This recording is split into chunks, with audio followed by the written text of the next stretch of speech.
Good afternoon, folks. Let's go ahead and get started. This is the Middle States Commission on Higher Education's webinar on writing the self-study report.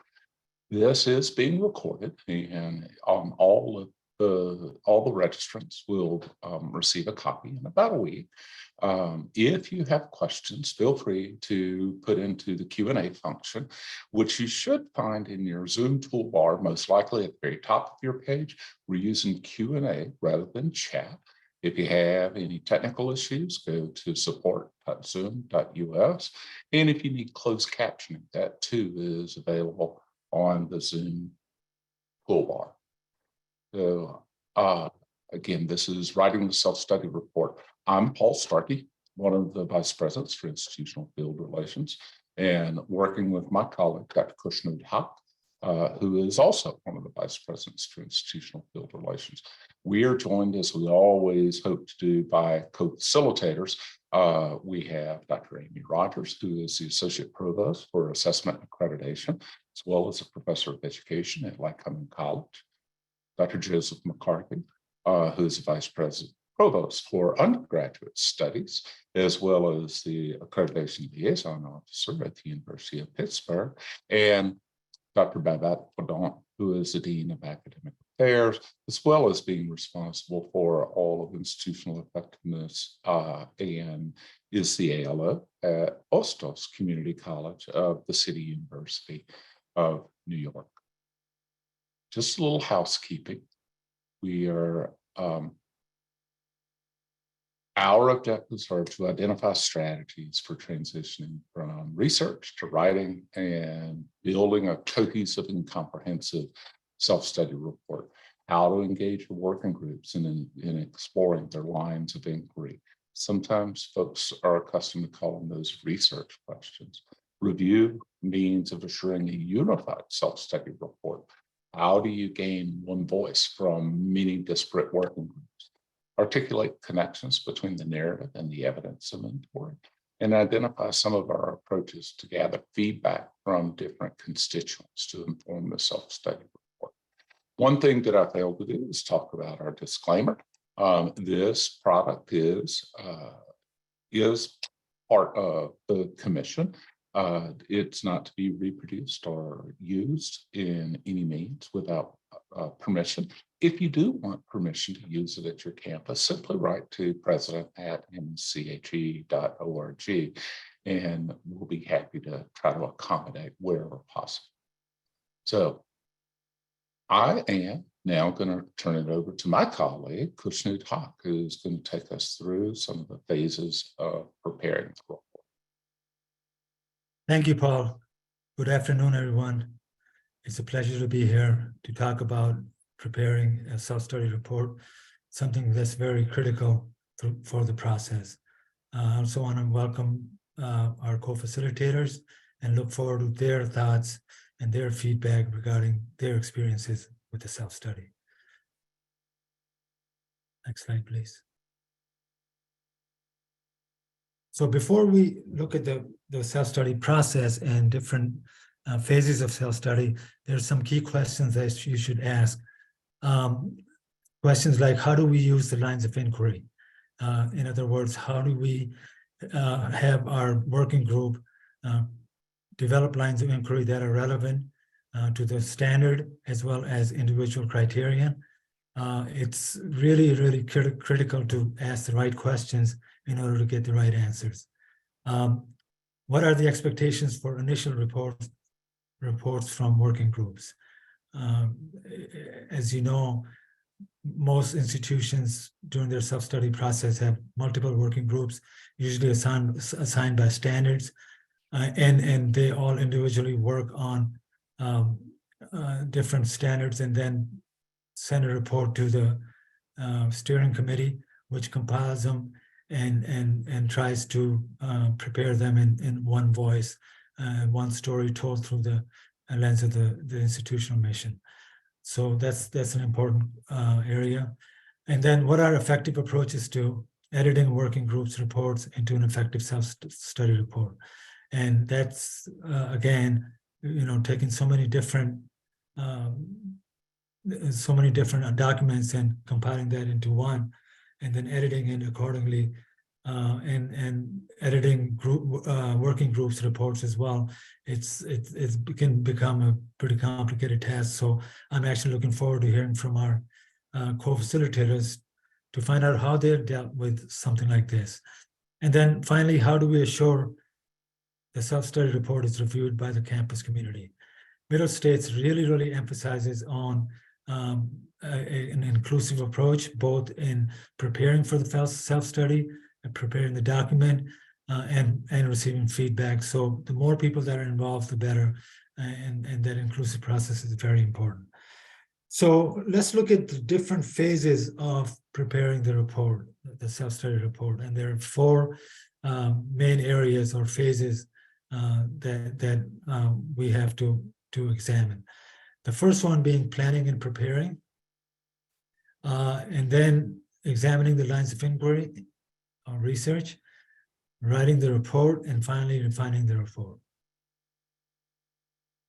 So phase one is planning and preparing, and that starts, this process is 2.5 years long, and the Self-Study Institute starts the whole process. Those of you who have done self-studies in the past for Middle States may remember that we would have institutional representatives come to Philadelphia for a couple of days and get a good understanding of what needs to be done in the sort of the foundational pieces of the self-study process. That's not the case anymore. A byproduct of the pandemic is that we actually found out that we can do this really well virtually. So now the way we deliver the Self-Study Institute is that we have 6 sessions spread throughout 6 weeks, and we allow for good absorbing the material and analyzing it and understanding it, and it gives you a lot more time than to just get all this information in 2 days and then go back to the campus and explain to others what needs to be done. So that's really a big advantage. We found that our self-study designs have improved quite a bit. And the other advantage is that instead of having 2 or 3 people attend, now you can have several institutional representatives attend the plenary sessions, so they have a good understanding of what the process entails. And from the Self-Study Institute, then we go to the steering committee, which is formed right after the Self-Study Institute, along with the working groups for each standard each standard and requirement for affiliation. And they undertake designing the self-study. In other words, they prepare a roadmap for how this process will start and how what entails in the middle and how it ends. After that, in the spring, the first spring, the self-study preparation visit by vice president liaison like myself and Paul happens, and in that visit, one-day visit, the main purpose is to provide feedback to the steering committee regarding the self-study design. But also, the liaisons meet with the president, the cabinet, students, faculty, staff, board of trustees, just to get on the same page and give the same message to everybody regarding accreditation and the self-study process. Once the liaison is satisfied that all the components are in the self-study design and it's good to go, they go ahead and accept the self-study design, and which means that now you can get to work and start researching different areas that are needed. So the second phase entails examining the lines of inquiry or researching the lines of inquiry. And this is an important area. As I mentioned before, you have to ask the right questions to get the right answers. So the best way to do that is to ensure that you are looking at your standards, but also your individual criterion. And then based on those criteria, you come up with a set of questions, which is your line of inquiry, which allows you to then investigate further each standard and requirement for affiliation. So after the working groups gather information based on the lines of inquiry, then the working groups analyze the data and complete initial reports. And each working group has its own individual report that's forwarded to the committee, and that's how it takes place. So after that, the phase 3 entails self-study report draft, preparation of self-study report draft, making sure that college community reviews it. All of the constituents have an opportunity to review and provide feedback. And then the team chair, who is appointed later on, gets to give their feedback regarding the draft, and that is very important to incorporate into the overall self-study document. And then finally, phase 4 is to refining the document. After the chair has examined it and given feedback, you also go to you also ensure that organizing the evidence.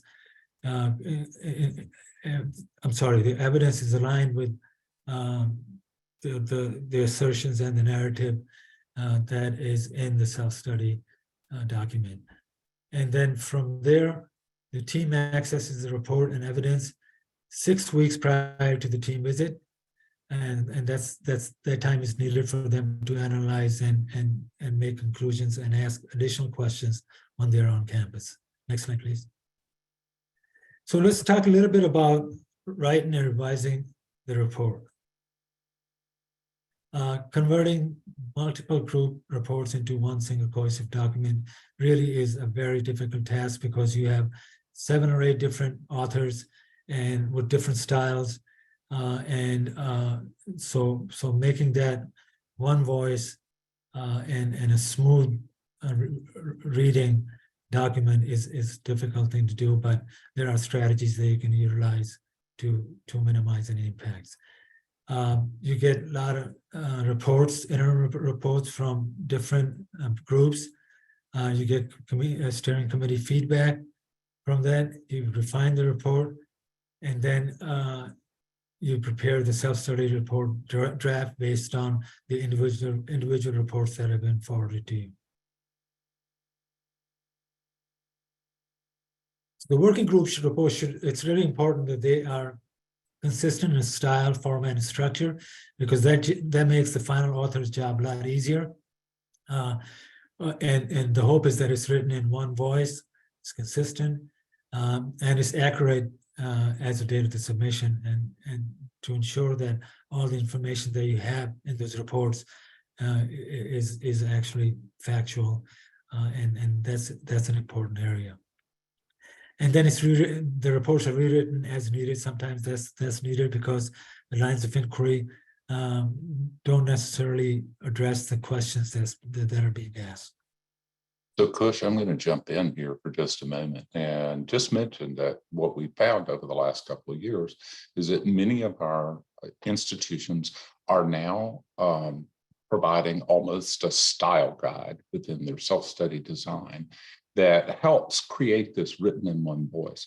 At a minimum, what a style guide does is prevent the steering committee from having to edit as much, because you're using consistent font, you're using consistent means of identifying data. And so something to think about if you haven't already. Kush, sorry to interrupt. No, that's a very important point. Thank you for pointing that out, Paul. So editing the draft for accuracy, consistency, and continuity is really important. The information has to be accurate, it has to be consistent throughout, and there has to be continuity to the document. And again, it should be a document that's holistic, that's based on one voice, and at the same time still provides you with the evidence inventory, so you can cross-check that and ensure that the narrative reflects what's in the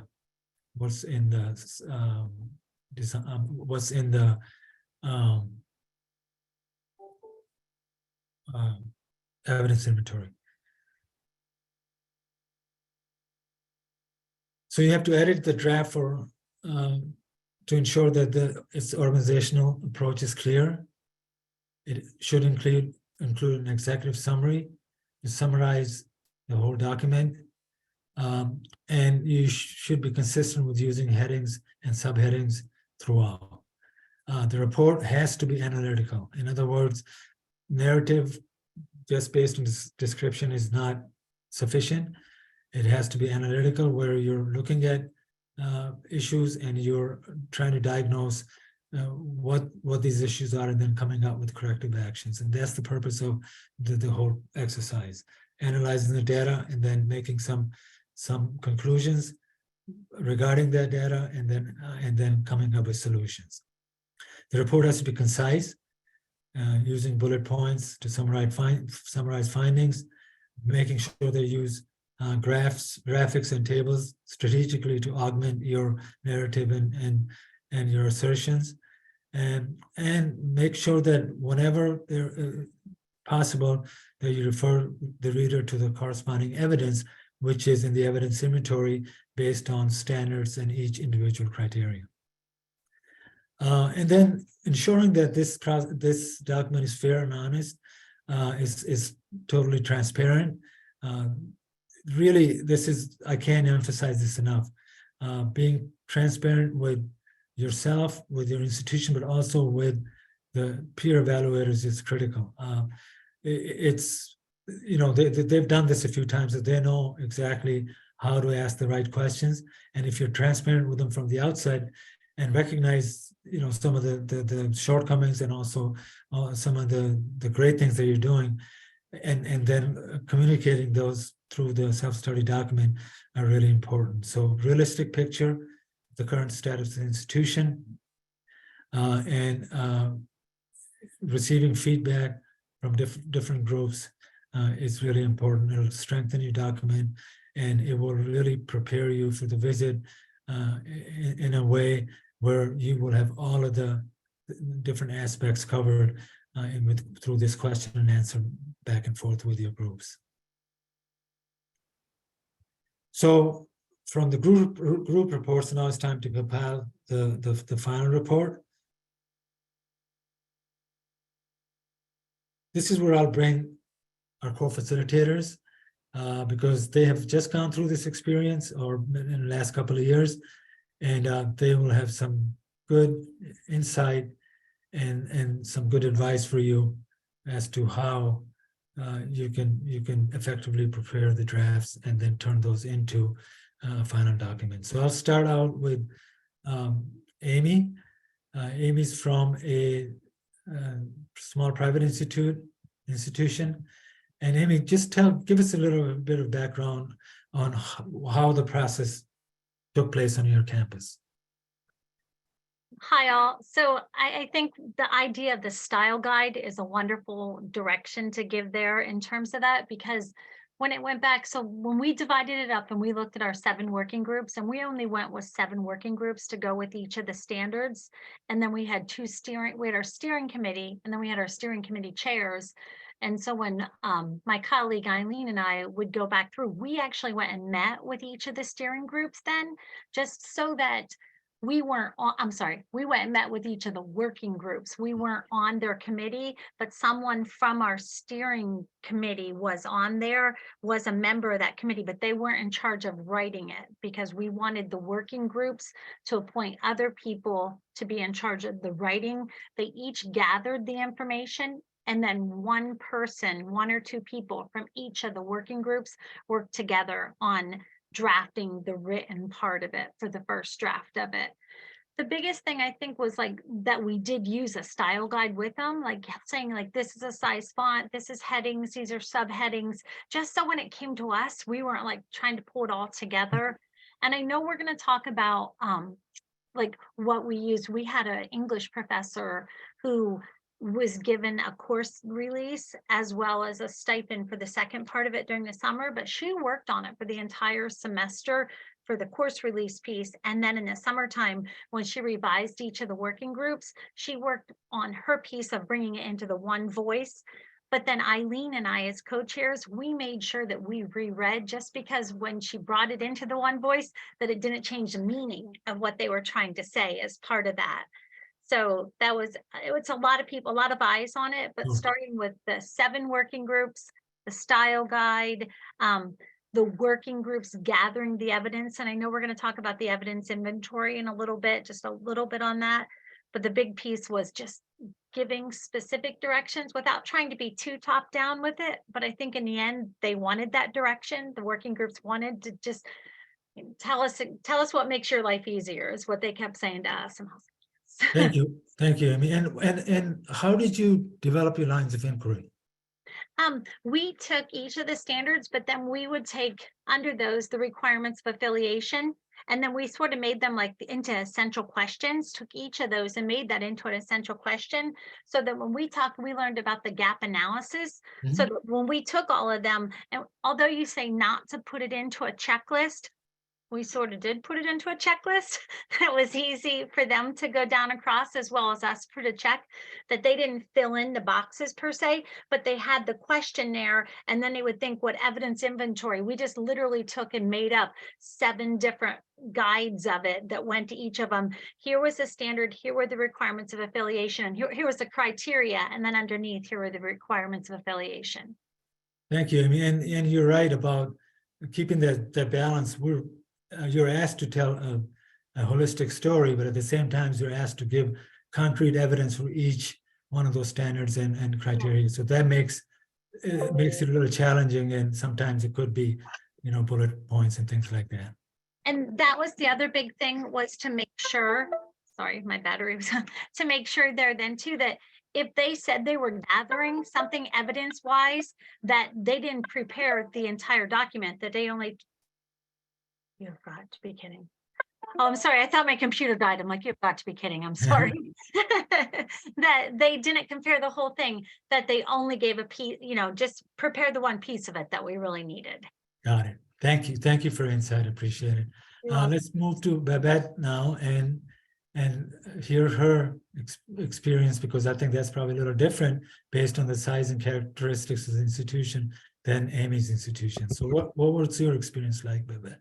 So thanks very much for the opportunity. We did some things that were very similar. We're a community college of, at the time, 6,000 students, located in South Bronx, healthy size full-time faculty. We formed 7 working groups. Each of those were co-chaired by an administrator and a faculty member. And both of those individuals served on a larger steering committee. We also had an executive steering committee, plus 2 co-chairs, which were both faculty. And we in fact had identified the composition of the working groups before the Self-Study Design Institute, which was very helpful in the sense that the self-study co-chairs were appointed. They were getting prepared for what would be 2 years of full release time.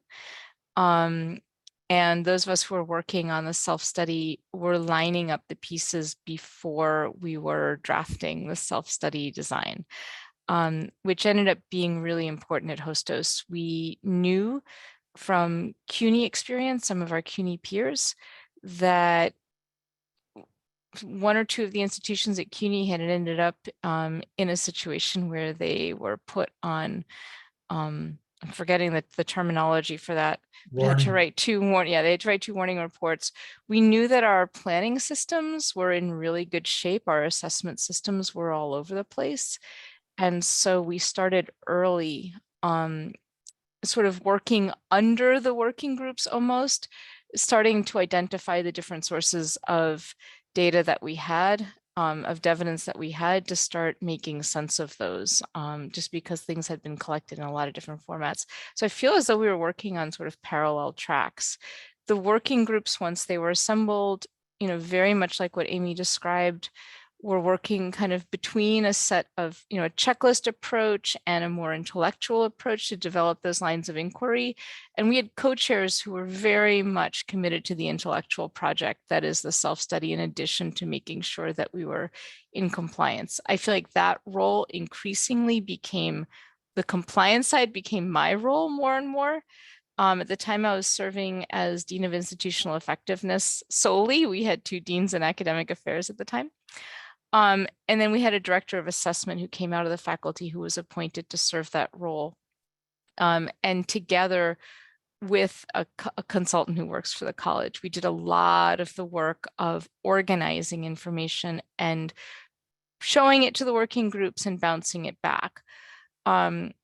I wish I could say that our working groups were successful in identifying those pieces of larger documents that served as evidence, and I'd be lying. We had one working group that did an amazing job. One working group who really understood, it was standard 6, and they did an unbelievably tight job of identifying the pieces of evidence and really drawing out what was going to support the document from the beginning. We had another working group who just, I think this is evidence of where we were leading, created a 135-page initial report. And I don't know if it answered many of the questions. So we were all over the place, but really committed to making the working groups feel validated and valued. And so we had a lot of work going on behind the scenes, which I can talk about later. Thank you. And in one of your emails, you had mentioned something about at the end, the bandwidth was really. Oh my gosh! At the low. end, we had done so much pre-planning. We thought we were so smart. We did all this planning. We have an internal SharePoint system, which isn't the CUNY SharePoint system with all of these levels of permissions. We had come up with an elaborate, what we thought was correct naming convention. We had the document loaded in a way that only certain people, could access it with editing rights. The writer was ready to go with it. We enter the last phase of the writing, which was after the draft had been submitted, and we'd received these very generous comments from our team chair. And immediately after, we had submitted an Aspen application, which of course came on the heels of us submitting our draft. So we were spinning. There was a group of 5 of us who I still have sort of a physical traumatic, while I was going through this timeline, I'm like, wow, I remember these months. But we got to a point where our internal SharePoint, because the document was loaded with so many hyperlinks, started crashing. And we had 1, 2, 3, 4 of us were in the document on a regular basis. And we would write each other these frantic emails. What do you mean you don't see my edits? Or what do you mean citation 257 is what? So at that point, we spoke to IT and we said, I'm so sorry, but you're gonna have to cover your ears. We downloaded everything to Google. And then we set up a timetable, and 5 of us had a schedule. We would just check out the document and put it back in. And then, oh gosh, I forgot that step. And then we would upload it to SharePoint. So we had a SharePoint, basically we ran a library for our document for the last 3 weeks of the work. What worked out well is that we brought in 2, what I call secret weapons. We had our writer was a librarian. She was on board for a year. We had myself, we had the consultant. We hired an English professor who loves working through the night, who was willing to go through and do line edits for grammar and check every single link to make sure it was consistent. And we had 764 citations, I think. And then I had the director of assessment who was simultaneously putting into practice a better assessment system and writing the evidence into the self-study report. But we all had slightly different time restrictions, and we would allow 15-minute blocks in between, and we got the work done. But it turned into an increasingly sort of monastic experience where we were doing that work, and at last minute, because we realized nobody was paying attention to the requirements of affiliation, our amazing front people, our self-study chairs, we tasked them the requirements of affiliation and the verification of compliance, and they didn't know what hit them because we were sending things back and said, nope, this is not sufficient. And so they were taking on an administrative task that they had not signed up for, but we said someone has to get it done, and you're the last people standing with release time at this point. So it was intense. And I have to say, I'm thankful we went through the process of involving so many colleagues. Mhm. And I think the lesson learned is something that, if anybody, we all hate group work for a reason. The positives of this intense group experience were the buy-in and the sense of ownership in the process. And the reality was that we had a shadow team that went into hard drive, like really high speed over that first summer already. When the faculty at our college, at least, are irresponsible, like they don't respond to anything between graduation and the week before classes start in late August. So we got a lot of work done then, but then it amped up in October, and then it went into some like super speed mode in December and January. And as I said, I'm really glad those weeks are over, but we learned a lot about coordinating work with a very small team. The other thing I would say to, and I know colleagues at CUNY who haven't had this benefit, our president was supported from the beginning, not only financially, and this was a significant expense when we calculated the amount of money that went into supporting a self-study the way we did. But we also had our senior VP of administration and finance, who was an incredible source of not only data and evidence, but of really careful reading of Standard 6 and Standard 1.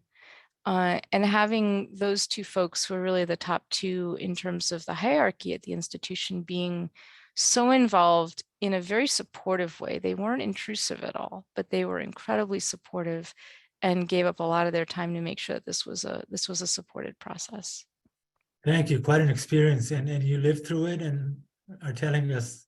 We did. It feels so good to be on the other side of this for a couple of years until then I flipped again to being on the side of preparing a self-study. Right. Thank you. And your point about having administrative support is really critical. From the president, from the provost, if you can get supported by them from the outset, I think that makes a big difference in how difficult the process is. Now we'll go to Joe from University of Pittsburgh, and he'll share his experiences. So, Kush, I just wanted to make a point here that Joe, one of the reasons that we invited Joe to represent the University of Pittsburgh is that they, unlike many of our institutions, took a priorities-based approach, which is pretty rare. So that's appreciate Joe being willing to share that perspective of having a priorities-based. Yeah, thanks, Paul and Kush. The fact that we did that makes my stories a little bit different, I think, than my colleagues. But almost to the day, it's a year since we had our on-site visit, so it's still pretty fresh in my mind. What I'll miss moving forward with no in-person self-study institute is the experience that me and my colleagues had when they asked this room of about 100 people, so who's going to take a priorities-based approach?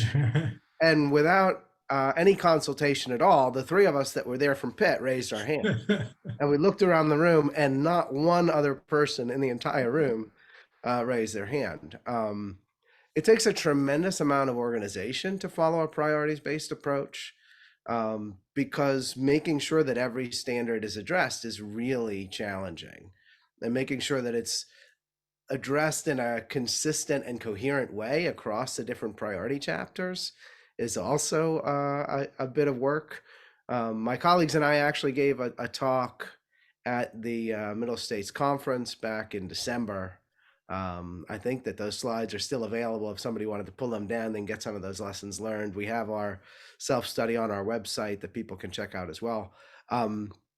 But in a little bit of a contrast to my colleagues, what we wound up doing was we actually also had essentially 6 working groups, but ours were very differently organized. So we had 4 priorities that we identified, very distinct from each other. One was focused on inclusive excellence in education.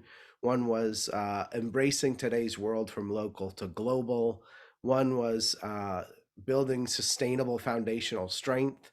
And the last one was research and innovation. And so we had a working group for each of those 4 priorities. And what we did was we made sure that we had 2 chairs, so co-chairs for each of those. One of those chairs would actually be a member of the steering committee, and the other one would actually staff the evidence inventory working group. So we wanted to make sure that we had both sort of horizontal and vertical integration because it was such a complex organizational task. So the other 2, as you might imagine, the other 2 working groups besides the 4 priority ones, one was devoted explicitly to building the evidence inventory.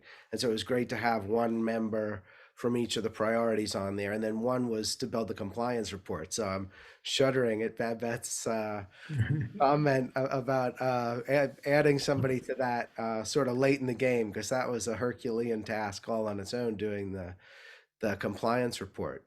But yeah, so for us, a style guide was almost built in because we had representation of the working groups on the steering committee. So as we were even doing the planning from the get-go, we were discussing what the roles were, because people were aiming ultimately to make this more of like a living document, like a right now, honestly, we're using it as an onboarding document for new faculty to learn about the university, because so many of the colleagues of mine that were involved in the process were just flabbergasted at what they learned about Pitt that they didn't know, even though they'd been there for a decade or 2, like myself. But we decided to do priorities because we really wanted people to be passionate about their work in the working group. And it's easy to find somebody that's passionate about, embracing the world or about inclusive excellence. No offense to my colleagues that might be into this kind of thing, but passion for standard 6 is a little bit more challenging to dredge up.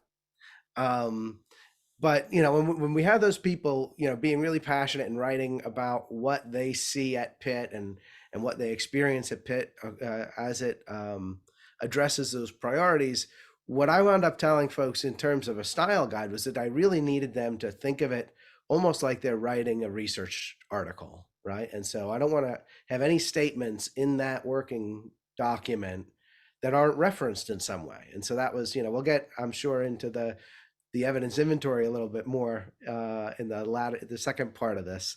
But that was how we really tried to drive home right from the very outset. Like, as they're starting to answer the lines of inquiry, I wanted them thinking, every statement I put in here, I need to reference in some way so that we can tie it into the evidence. Another thing that was kind of interesting for us that Babette kind of alluded to, I was a bit surprised, honestly, at how much work remained when we got to the self-study draft step. You look at this nice timeline and it starts 2 years ahead of time, and you get to this, okay, here's this draft that we turn in, and the team chair looks at it. And I think in our case we had about 4 months between when the draft was turned in and when we had to have our finalized document. That was an incredibly difficult 4 months, because that's really where I think, like Amy and Babette both talked about, that's where you're verifying that every T is crossed, every I is dotted, every standard and criterion and the letters underneath the criterion are all addressed in a way that somebody from outside the university is really going to get the right picture. Another thing that I'll mention later when we get back into the evidence inventory, for something like a priorities-based approach, we absolutely needed to use every single character of that 2,000 or so characters that you get to describe the evidence that you're putting in for each of those criteria. But I presume we'll get to that in a little bit. But we wound up, because of that close tie between the working groups and the steering committee, I think we had 2 midpoint drafts that were turned in, and then the final draft. And then we wound up having the summer where those in the additional people on the steering committee that weren't a co-chair for a working group, they got lumped in with the executive team. So me and a couple of my colleagues, and we all worked together over the summer to trim it down, because when we set people out to write these, you know, beautiful documents on building sustainable foundational strength, that one in particular I'm highlighting because I think it was 400 pages. So trimming that down was quite a challenge. Now, in their defense, they actually built their evidence directly into the document. So a lot of that was stuff that would go into the evidence inventory instead of into a real report. But that's how we wound up managing that consolidation at the end, was the remaining portions of the steering committee that had been through all the drafts and sort of knew what we were aiming for, were able to help combine Yeah. all. Thank you, Joe. That's excellent. And you were the trailblazer when it comes to using priority-based, because not too many institutions have done that, but I think there are benefits to it. Your other point about this being a living document is really important. This should not be done because of middle states. This should be done because you're trying to meet your mission and continuously improving your operations or instruction. And that can only happen if you are, you know, looking at it from a different perspective.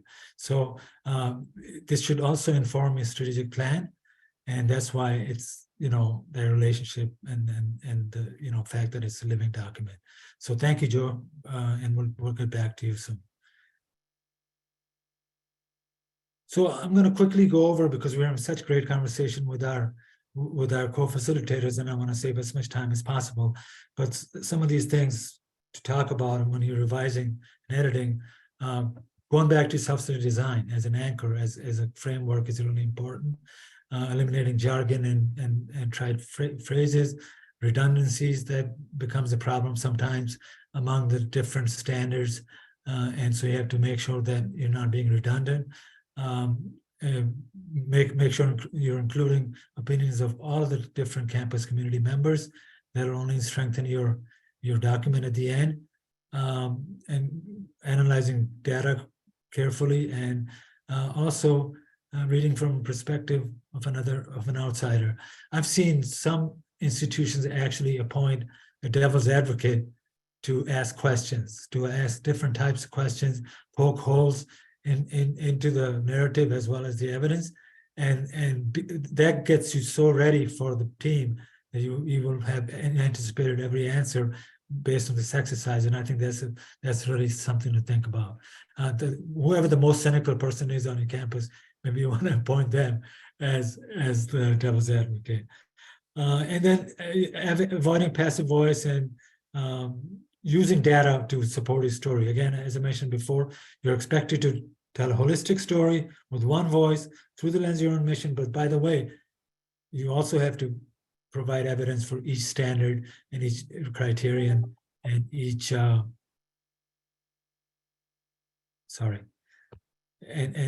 each requirement for affiliation. So I'm sorry, next slide, Paul. Some of the other tips: check that the first and subsequent draft is presented as the editor has requested before submitting. So making sure that you have all the things in there that they require, and follow your style guide, font style and size, margins, headings, citations, and so on. The more uniform they are, the better your final document would be.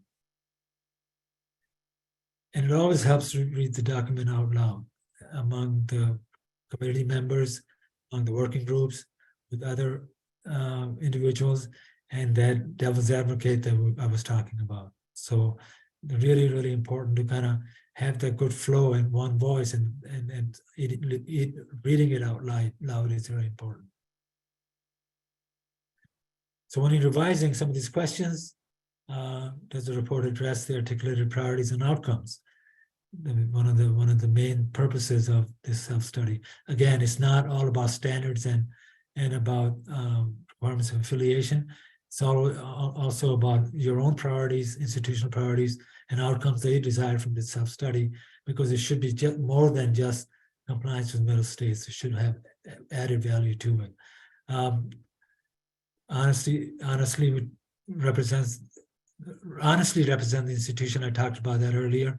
Avoid individual agendas, and that's always difficult thing to do on campus because you're including so many different stakeholders, and you're bound to run into this issue. But it's your job as a steering group to ensure that that doesn't happen, and then provide enough evidence to for all the assertions made, for all the standards and requirements of affiliation, and for all the middle states policies, procedures, and guidelines. Good evidence, solid evidence. It's not about quantity, it's about quality of the evidence, and that's really important. Some of the other questions, does the evidence align with your narrative? And that's where evidence inventory comes in, and you have to continue to sort of look at that and examine it and ensure that you have the best piece of evidence. Or if you don't have a good piece of evidence, maybe you can replace it with another one that's more appropriate. So ongoing examination of evidence inventory in relationship to the narrative is really important. It should be accurate, comprehensive, convincing. And does it really conform to what you've said in your self-study design way back when? Are the future plans realistic? Does the report read as a unified document? Talked about that a couple of times. Does the report identify opportunities for improvement and innovation? I would hope so, because again, it's not just the exercise for middle states, it's for your own institution's continuous improvement. And so that makes it really important. Do you anticipate the questions on the outside team evaluation?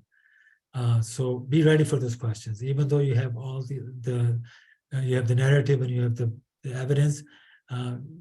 Just look at it from different perspectives and anticipate those questions and some of the documents that they need.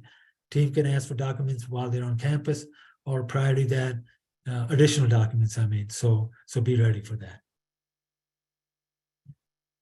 This is probably the most important slide as far as I'm concerned. Does your report tell or prove? Is it just a bunch of things that you put together and tell us that you're going to do those, or is it truly an honest assessment of your institution, both academic and non-academic areas, honest assessment of the gaps that you have, and then recommendations of improving those, overcoming those gaps? So telling the story is fine, but then proving it is even more important, and that comes with solid evidence.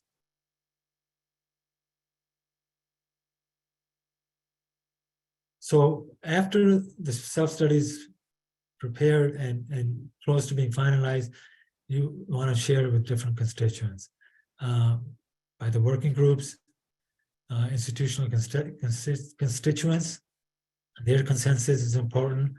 The governing board, and then the team chair to get it ready for the team.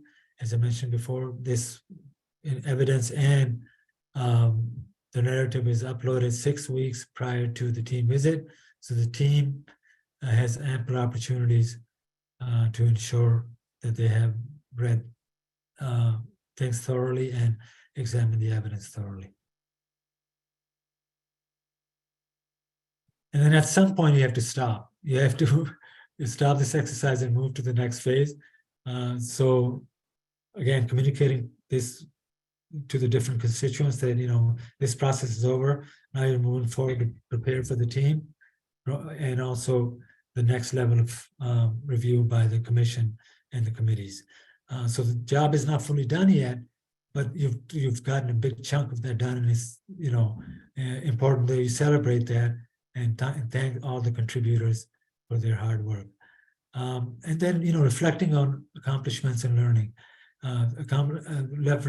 reflecting on positive things that you've accomplished, reflecting on challenges that you have, and assessing the whole process itself is important. And then advocating for the findings. In other words, if you found some gaps, advocating for resources for those gaps in the coming years is really important. So Kush is absolutely right, especially on that advocating for using this, because one of the things that many of you heard us talk about in Self-Study Institute was kind of a catchphrase. Do we have it? Do we use it? And does it work? And so that's the important part of the self-study is, does it really move the institution forward? So it's really important that it not become simply an archival document that goes up on a shelf and gathers dust for the next 8 years, but that it truly does guide the institution to accomplish some of the things and achieve some of those areas for improvement that you've identified through this. Can I say something? Absolutely, Amy. Well, when you're talking about that, I just keep thinking over and over, assessment of assessment. And that was the word, it always would come back and I'd be like, oh my heavens, assessment of assessment. But going back to what Joe said, it's a living document. Like in it, we have opportunities for improvement. Just as I was preparing for this today, I'm reflecting, I'm like, oh, we said in the faculty handbook, we were going to, under opportunities for improvement, just put it through to FEC. So it is, you just keep, that's assessment of assessment.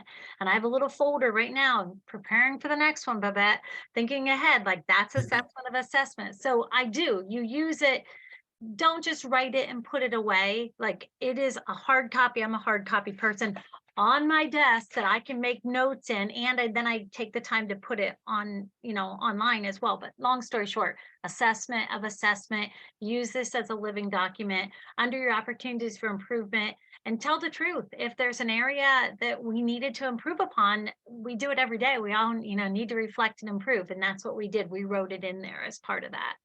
Absolutely. It's funny that you mentioned. I'm sorry, go ahead, Babette. Sorry, I was just going to add, our strategic plan was coming to an end just as we were handing in the report. And I was just making myself a note, not only were we looking for evidence of every single point that we made in the document itself, and realizing that's why it felt sometimes like a well-argued dissertation. But we also made sure that whatever opportunities for improvement we found also had evidence to support why they were included. And that was used as the framework when we started talking about the strategic plan. We shifted to a different organization where we used our 6 mission pillars, but one of the first documents that was shared with everybody was the self-study report and the chart with all of the recommendations that we had made to ourselves, which are different in scale and scope. But most of them were things that, that we had already committed to in a very concrete way. And if not, that we had the evidence pointing to why they were still, they were relevant to the next step that the college wanted to take. Yeah, so you made it a living document of pointing to the things that you wanted to accomplish. And Joe mentioned a little bit earlier that they use the document as an onboarding mechanism for their new faculty, saying, here's where we've done our, many times I refer to the self-study as like a huge SWOT analysis of everything that the institution does. And so this kind of breaks it all open and lays it out there and says, this is how we're going to do that. So Babette, I'm going to plant a seed with you. We've had a question in the Q&A that talks about, you mentioned that you documented everything, that you had like 750 different pieces, different references within your document. So be thinking about, because we're limited to only 5 URLs, only 5 links. So how did you connect to all those pieces of evidence and make it easy? So that's something that I want to talk about. Like I said, I just wanted to plant that seed. So let's talk a little bit about that evidence, because that's very important. As Babette, Amy, Joe have all said, you have to, and as Coach said, it's important that we prove what we're talking about, that we don't just tell about something and say, oh, yeah, trust us, that we can prove that we're doing what we're supposed to do. So the evidence inventory is a bit different. For some of you who've been around for several years, you will remember that we used to have the resource room. So we would have a room that was just full of hard copy documents. And then later we went to using thumb drive. Now we use the evidence inventory. I refer to this kind of like assuring a chain of custody, because if you think about, if you use the resource room, or even if you use the website, the moment the team leaves the campus, nobody else has access to the same pieces of information. This is a three-step process for evaluation. The team is only the first step, and then the committee for evaluation reports must have access to the same information. So if you had a resource room, or even if you had it on your website, the moment the team leaves, somebody changes one of the links, and that link's dead. And then it has to go to the commission as a whole. Everybody has to have the same evidence, has to be looking at the same picture. And so that's why we've moved to the evidence inventory and uploading it to the institutional portal on the Middle States website. This is your reference resource for the team. It's something that's going to be used for the on-site evaluation, for the committee, for the commission, and it should address all four pieces that are the expectations for every Middle States institution. Of course, our standards and our requirements of affiliation, but sometimes it's easy to forget that you're also supposed to show that you're in compliance with the policy procedures of the commission, as well as, and I'm thankful that our colleagues have talked about that, showing that you are complying with regulation. And the steering committee is responsible to make sure that it's a document, though. You really want to curate your evidence. And this is why many of you heard me talk about the value of information technology folks and also faculty librarians, because they are professionally trained in cataloging things and being able to say, and for information literacy, and being able to say, I've got 5 different pieces of evidence that kind of hit on this point. Which of those is the best? And you keep the others in your back pocket so that if somebody says, do you have more? Can you show me a trend? You are avoiding a document dump, but you have everything available, and you show how that relates to your priorities. Curate the evidence. Use a naming convention. This is something we're going to ask Amy to do a little bit in just a bit. Everything must be a PDF document. Everything must be a PDF document. So no videos, no PowerPoints. You got to create it as a PDF. You're limited to 5 links, so choose that wisely. Think about those pieces that are ubiquitous, that you may use many, many times in many, many of your standards, your course catalog, perhaps the employee handbook. Then review the institutional portal to make sure that you've got, that you're familiar with it, that you know how to navigate it. Many times we rely on just the ALO to do this, but when we get into self-study, we also allow 2 additional persons to be there to do this. And you also have a portal manager or a portal access person.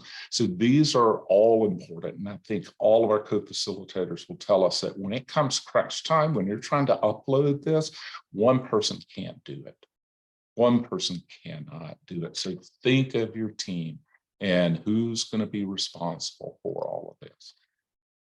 So citing the documentation. When you're referencing are made in the self-study report, make sure these connections are very clear, that you don't want to frustrate your team. You want to make it easy for them to go from the report to the evidence inventory, find what you have,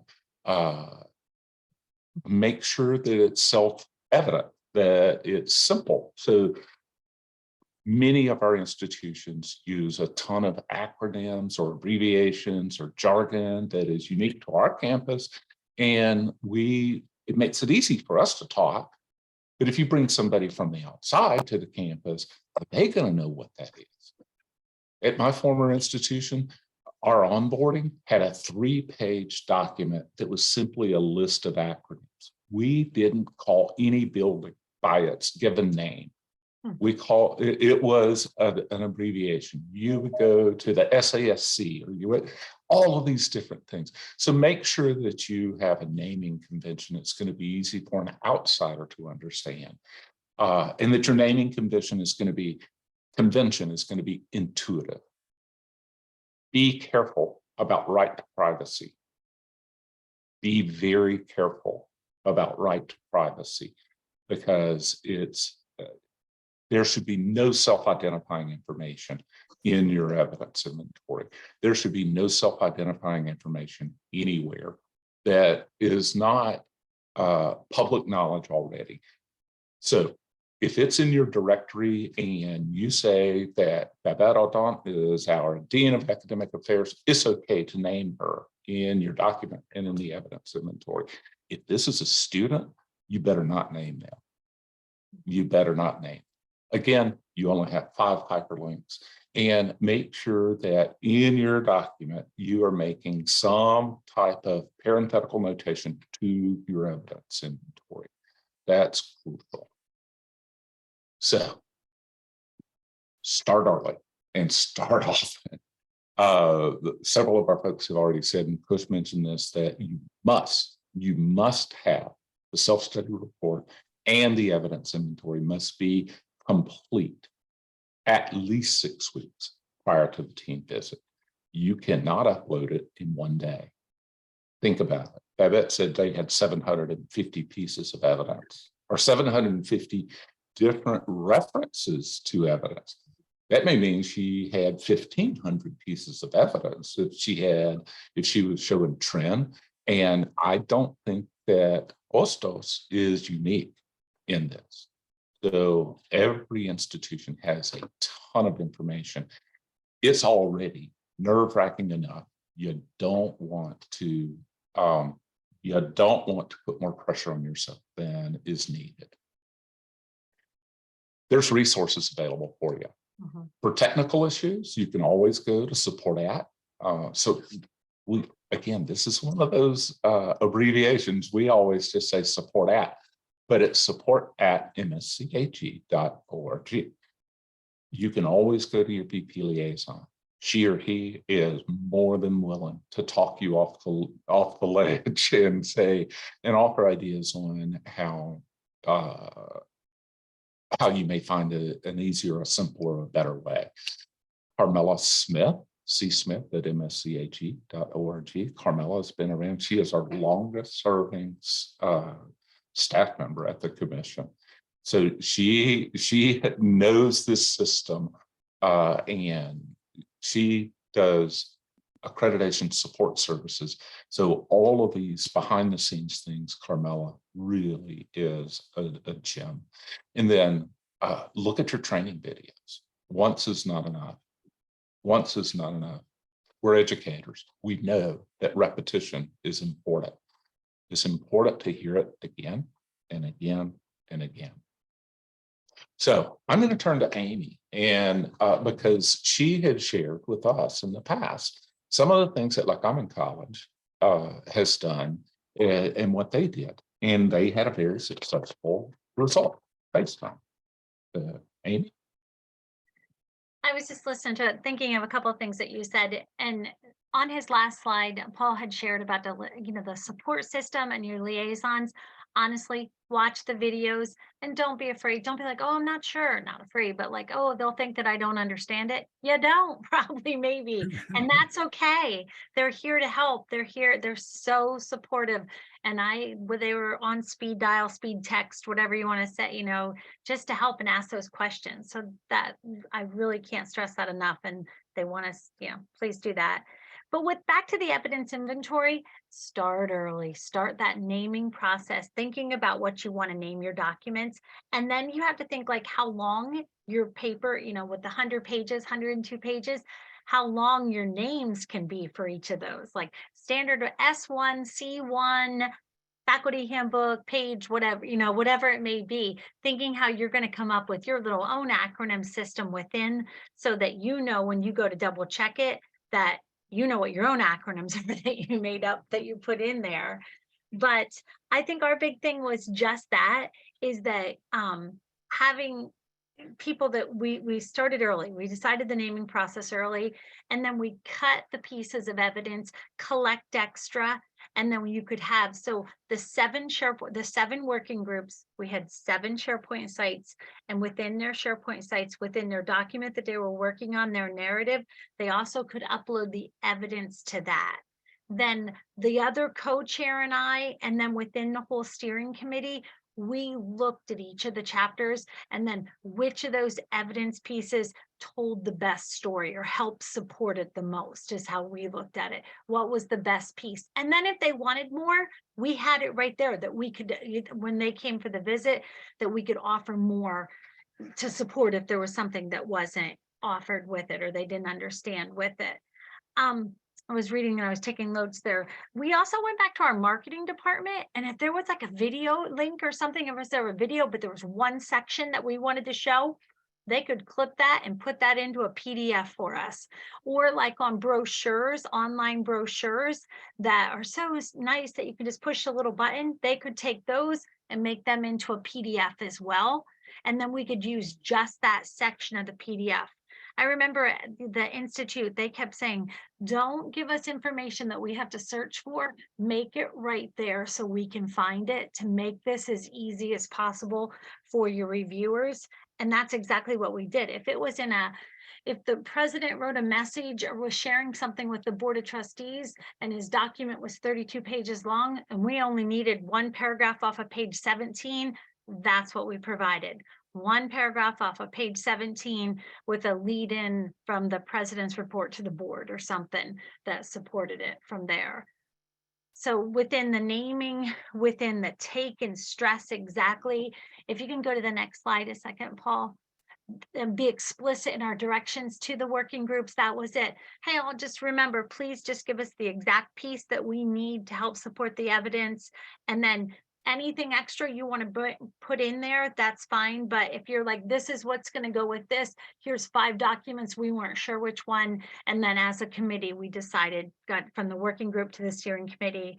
And then Eileen and I, like co-chairs, in the end, we're like, okay, let's decide what one tells the story the most or supports the story the most.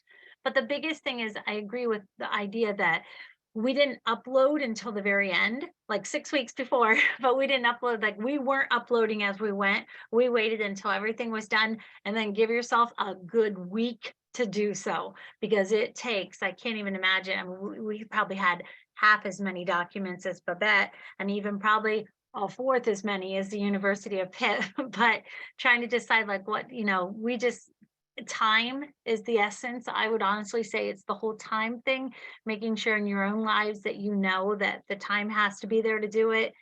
And then the last thing I can say from the evidence inventory that worked the best was after we uploaded the document, we took the hard copy, or we took the copy, and 2 of us just went through piece by piece. If it said it was standard 1, criteria 1, something, you click on that to make sure that's exactly what it was. And then we just made a checklist of it that as we went through, we would check it off and move to the next piece of it. Yeah, we checked every name correctly. We opened it in the SharePoint site.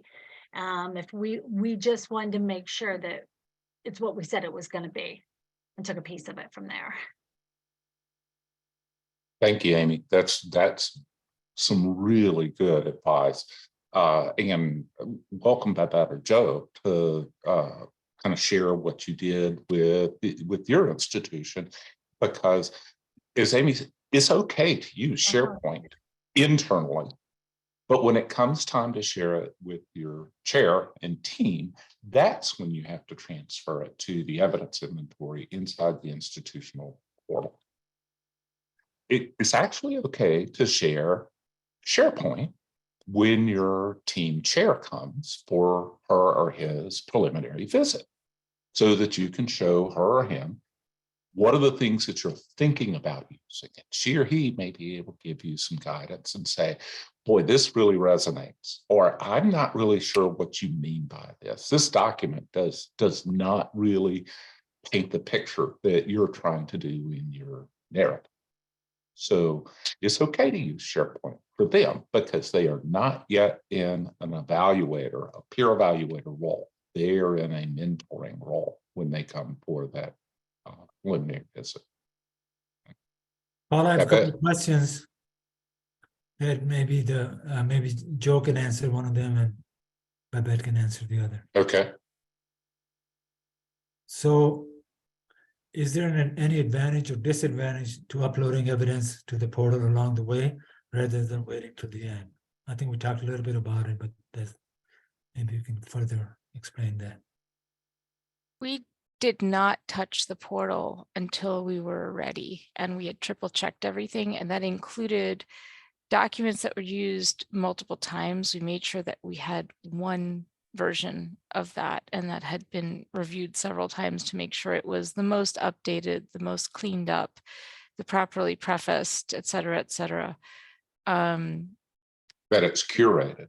That Exactly. Yes, it was the curated example because, again, our teams did amazing work very often of identifying evidence, but didn't always know the rather complicated ways in which our website is not as well organized as we'd like it to be. And people have archival copies of things in their files. So it was a really good opportunity for realizing how many different storage systems we had in place.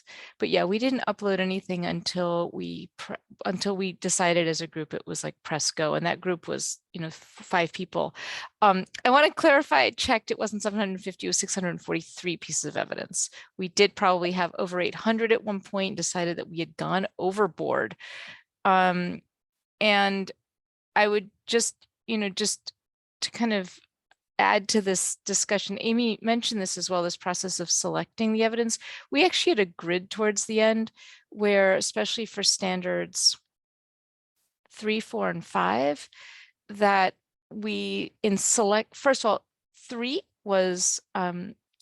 4 was a heartache to many units who felt like they weren't cited and wanted to know where they were. And we let them know that we just simply had to make choices and their contributions to student success were not being ignored. We just had to make selections. But we had a grid to make sure that where we used examples, that we weren't overusing certain examples. And if we were using examples that supported one another, that we made sure to carry that narrative through 3, 4, and 5 as best as possible. And sometimes if it was something that we could have foreshadowed in 1, that we had cited it early. So we did a lot of narrative strings, threads that we checked. I just had to laugh about the hire a devil's advocate, Kush. That made me laugh. We brought in a really excellent editor towards the end who was like, she was another one of these secret weapons. She had only come to the institution about, I don't know, maybe 9 months earlier. And so the acronyms, she caught them, like the ones that we had missed, she caught, but also things that needed explanation. She was amazing at just, highlighting lines and saying, does not follow, like, I have no idea what you're saying. Or really, just question marks. And it was really good because there are some institutional myths that we let in that hadn't been as well supported as we could have had them. Thank you for expounding on that. That's excellent. There's one more question, actually a couple more, but maybe we can ask one for now. Question is, while uploading the evidence in the portal, it is uploaded by standards, and that's a question mark. Yes, it is, and by individual criterion. So at the present time, our documents are uploaded by document number and a name. Links are being created within the report. Will those links have to be recreated based on the portal upload again? So you won't have links in the final upload. So you will have that parenthetical reference so that if I've got dual screen I can have the document here, and I can have the evidence inventory here, and I can go find that piece of evidence. Now, Babette talked about, is it okay to, if you're using something that's almost ubiquitous, you may consider having that be one of your 5 URL, or you can reference pieces of evidence multiple times. So if you want to put the entire catalog in there, if you want to put the entire employee manual in there, you can refer to it, but please refer to specific pages. Don't make somebody go through the entire employee manual when you could point them to page 44. Point them to 44. Some institutions will excerpt that and upload it as a separate piece of evidence. Others will put it in and just keep coming back to it, but reference a particular page number or a particular section that makes it easy for the team member. 2 rules: never frustrate a president and never frustrate a team. So you want to keep them happy.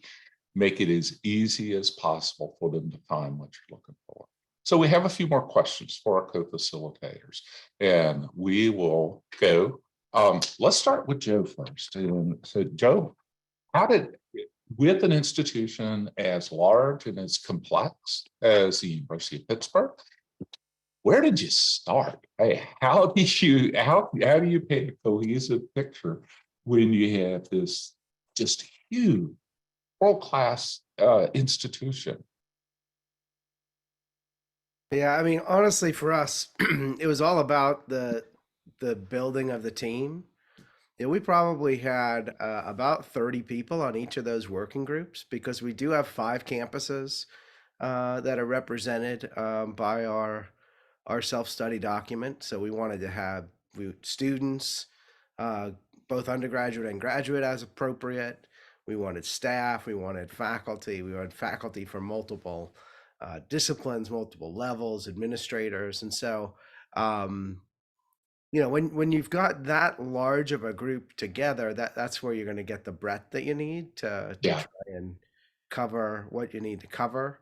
And again, a little bit of an advantage for us when you focus it on a priorities base, you've got true believers in the room, right? So they wanted to dig in the corners and find, what are things that should be, transported across all 5 campuses. Where are the hidden gems that we should expand on?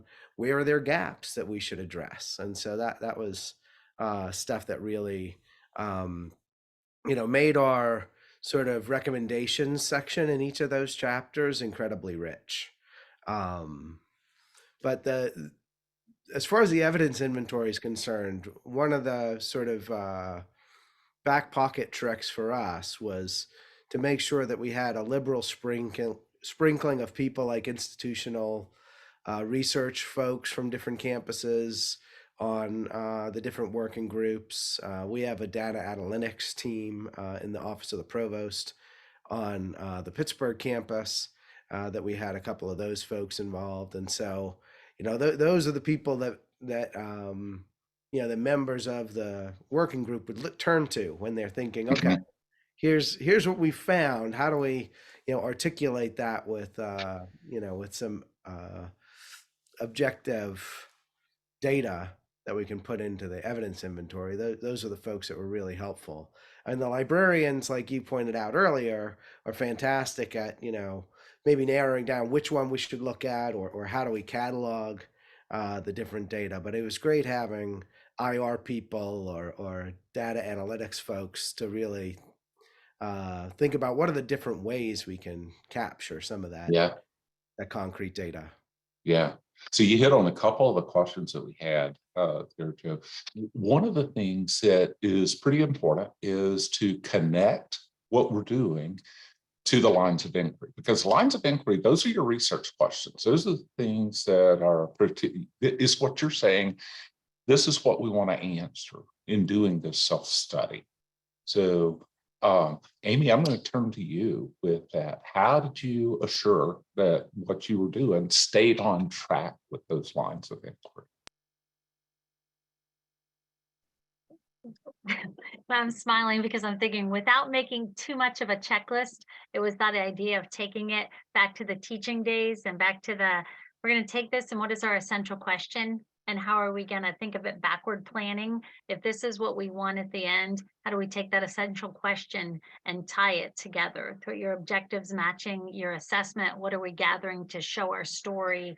Reminds me of like creating a giant lesson plan and the whole putting it all together from there. And I'm thinking back to what Joe just shared about having so many different people at the table. And I was coming from the faculty side of it then, and just to learn so much about the other side and vice versa, for them to learn that idea of time. What I think might have been an essential question coming from the faculty piece or the lines of inquiry, and what do we want to prove through this idea and narrative, tell this story. Having so many different people in the room, it was such a great balancing act so that somebody could talk about it from, let's look at it from a reflective piece and how we can grow from it more than just being a checklist to go from there. So I Yeah. think the whole thing, taking it and having so many people at the table and making it like that question and growing from there. Super. So, Amy, you just took us through an example of how you did your naming convention. I'm going to call on Babette and say, Babette, how did Ostos do this? How did y'all decide to make something? Because you were commended by your team on making things easy to find. Well, Good. that was a huge priority. We started from the UX perspective, reminding ourselves very early on that we wanted our team to not struggle through evidence. That was really important to us. And that's why we tried to minimize everything from jargon to irrelevant evidence, making sure that if they were sent to the evidence inventory, there was a reason for going there, and we try to make it as concise as possible. So thanks for reminding me of that commendation. I think a lot of that has been lost in the process. We did it two ways. We did it in a vacuum in spring of 19, working with the IT team, and we thought we were being really proactive. And we came up with a naming convention that seemed to be strong, and it ended up being too complicated. And the chair of library had sat in on us as we were developing this naming convention and had withheld some of her concerns. And then we hired a librarian to be our writer. And she took one look at the naming convention and said, "Be right back at you." And she went back to the chair and they discussed it for a while, and they came up with a really simplified format that we were very happy with. It was much more straightforward. What had happened was, with the introduction of the new evidence inventory, CUNY took a huge step. And we're a consortium model. And there was a lot of sharing of early challenges, but also models of self-study as the new standards took effect. And one of the models that was shared with us that had been commended, but then turned out to be a bad institutional fit, was a college where really one person did most of the work herself, which I'm glad to say was not how things ended up at Hostos. And we followed her naming convention in the beginning, and it made sense for one person to do it that way. But we came up with a system that was much more obvious, and was something that was really, once it was put into effect, was much easier to follow without having a complicated guidebook. So I'd have to say we were proactive, and that proactivity in that case didn't really didn't pay off until we were faced with the hard reality of many pieces of evidence that needed to be filed quickly and efficiently and correctly. Yeah. And again, that was going to be easy for your team to find and understand. So it's got to be intuitive. Joe, how about y'all? What was your take on the naming convention? I mean, much like, excuse me, Amy showed earlier, we prefaced the names using RA and then a number if it was evidence supporting one of the requirements of affiliation, and then SC with a number if we had S and then a number, and then C and then a number, right, to get the standard and the criteria. And that worked out well. In hindsight, excuse me, in hindsight, I don't think that we focused enough on the full title of the document. I think most of our documents were pretty obvious in how the remainder of the title should go. But some of them were a little bit nebulous because of things like the name of a center or something that might not have been super transparent as to what the meaning of that center is if you're not a PIT community member. But what we did that I think helped in that regard was we needed to do a lot of guideposts and wayfinding for folks because we were a priorities based approach. So within the table of contents at the beginning of our document, we actually section by section mentioned which standards and which requirements were going to be addressed in each of those sections. And so you would know from the naming convention that we used in the evidence inventory what portions of the evidence you should be looking at while reading that section, right? So, excuse me.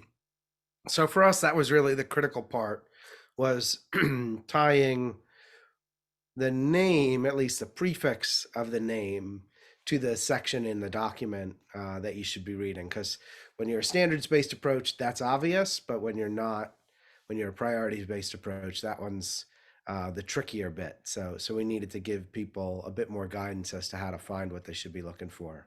Yeah. One thing, since I have my mic off and I've, at least for now, stopped coughing, Paul, is I wanted to mention two things that you pointed out earlier. The one, which is, try and to narrow down what you're going to put into the evidence inventory. For us, for example, we have a lot of assessment of general education outcomes, right? That was something that we could have put an endless stream of evidence in the inventory to support. We chose a couple, right? We chose a handful of those. And then when the team came, they actually did request that we added more. Yeah. And that was evidence. pretty Yep. seamlessly done. And it didn't cause us any kind of issue at all. So I think that, make sure that because you've already got it in your hip pocket. Yeah. Right, exactly. So that hip pocket stuff certainly doesn't come back to bite you. You're ready when there's questions. So that was really good. And toward the wayfinding comment I made before, those 2,000 characters or so that you get under each standard and criteria when you're uploading the evidence is really critical, in my opinion, to explaining what the documents are. So even if your naming convention's not outstanding, if you use those 2,000 characters properly, you can explain what the purpose of those attached documents are. Yeah. So, and I'm just going to let y'all volunteer on this one. Did anybody come across any particular surprise in this, in crafting the report or the uploading the evidence, that a lesson learned that you really didn't expect coming in? Amy? Yeah, and I don't think it could be a lesson learned, but it's a long process. The whole process is 2.5 years. So people leave and that's okay.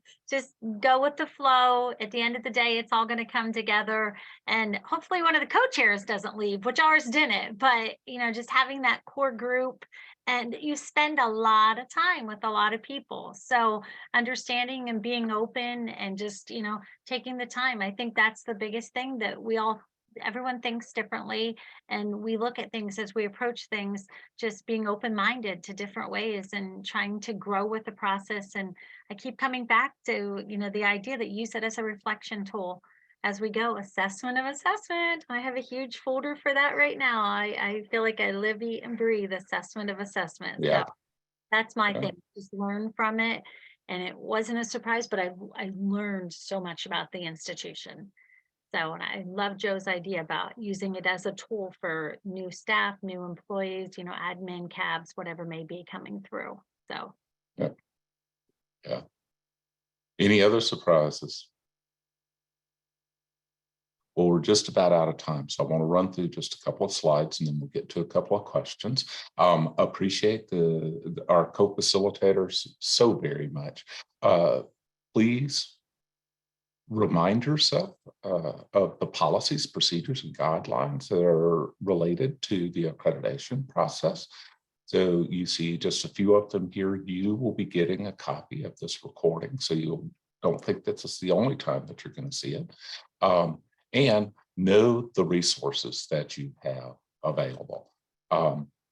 So there we go. Make sure everybody on your campus understands the standards for accreditation and the requirements of affiliation. Go to the self-study guide. So if you click on institution and resources, this is one of the best resources that I think the commission has ever put together. And I wish I could take credit for it. There is a verification of compliance booklet, and there is an institutional federal compliance report template. We have gone to using templates as much as possible, just so you don't have to create from scratch. And then of course, your Vice President Liaison, Push, all of us are always willing to provide you. So if you forget where something is, don't hesitate to call on us and we'll point you to that. On us past time, I am very thankful for our co-facilitators, Yes. for Amy Rogers from Lycoming College, for Joe McCarthy from the University of Pitt, Babette Audant from Ostos Community College. We cannot thank you enough. It's always so valuable. Thank you, everybody. It's a pleasure. Thank you. You're very welcome. We owe you. So Yes, folks, thank you. And we hope that this has been valuable for you. Feel free to call us if there's something that you need, and you will be receiving a copy of this recording very shortly. Thank you all. Thanks all. Take care.